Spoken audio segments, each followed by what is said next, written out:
20 বছর আগে এক দয়ালু মেয়ে রাস্তার ধারের এক ক্ষুধার্ত ছেলেকে এক বাটি নুডলস খাইয়েছিল। মেয়েটি তখন কল্পনাও করেনি যে তার এই সামান্য সাহায্যই একদিন তার প্রাণ বাঁচাবে। 20 বছর কেটে গেছে। একদিন একটি দম্পতি মেয়েটির নুডলস দোকানে আসে। ভেতরে ঢুকেই মহিলাটি মেয়েটির সামনে হাঁটু গেড়ে বসে পড়ে এবং এক বাটি নুডলস ভিক্ষা চায়। তাদের অবস্থা দেখে মেয়েটির খুব মায়া হয়, তাই সে নিজ হাতে তাদের জন্য নুডলস রান্না করে দেয়। কিন্তু মেয়েটি জানতো না যে তার হাতের রান্না একদিন কিছু খারাপ মানুষের অসৎ কাজে ব্যবহার হবে। খাবার শেষ করে মহিলাটি শুধু খাবারের প্রশংসাই করল না, বরং আবদার করলো যে তারা প্রতিদিন এখানে বিনামূল্যে খেতে চায়। সাথে থাকা লোকটির লোক দেখানো নাটক করে মহিলাটিকে বকা দিল। মেয়েটি বুঝতে পারছিল তারা নাটক করছে, তবুও দয়াবশত সে তাদের প্রতিদিন বিনামূল্যে খাওয়াতে রাজি হয়ে যায়।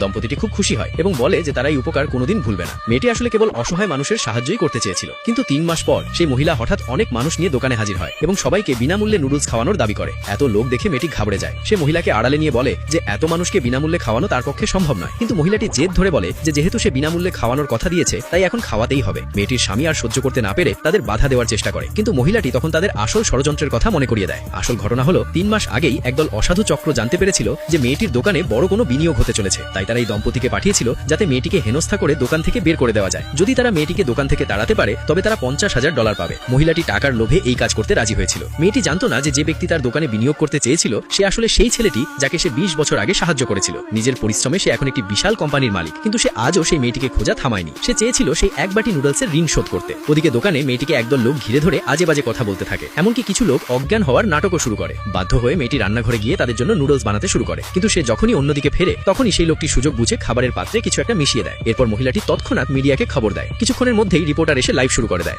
বাইরে শোরগোল শুনে মেয়েটি বেরিয়ে আসে। রিপোর্টার তাকে জানায় যে খাবারের মান নিয়ে অভিযোগ এসেছে এবং দোকান তদন্ত করতে হবে। মেয়েটি ভেবেছিল হয়তো কোনো ভুল হচ্ছে, কিন্তু তদন্তের পর ঘোষণা করা হয় যে খাবার বিষাক্ত ও নষ্ট। সবাই মেয়েটিকে দোষ দিতে শুরু করে এবং কর্মকর্তারা দোকান বন্ধের নোটিশ দিয়ে দেয়। মেয়েটি পুরোপুরি ভেঙে পড়ে, কিন্তু মহিলাটি সেখানেই থামলো না। সে দাবি করলো যে এই খাবার খেয়ে তার ক্ষতি হয়েছে এবং সে বড় অঙ্কের ক্ষতিপূরণ চায়। এমনকি সে দোকান ভেঙে ফেলারও হুমকি দেয়। মেয়েটি তার দোকান বাঁচাতে সামনে এগিয়ে এলে মহিলাটি একটি লাঠি উঁচিয়ে তাকে মারার চেষ্টা করে। ঠিক তখনই এক গম্ভীর কণ্ঠস্বর গর্জে ওঠে, কার এত সাহস যে একে ছোঁয়ার হিম্মত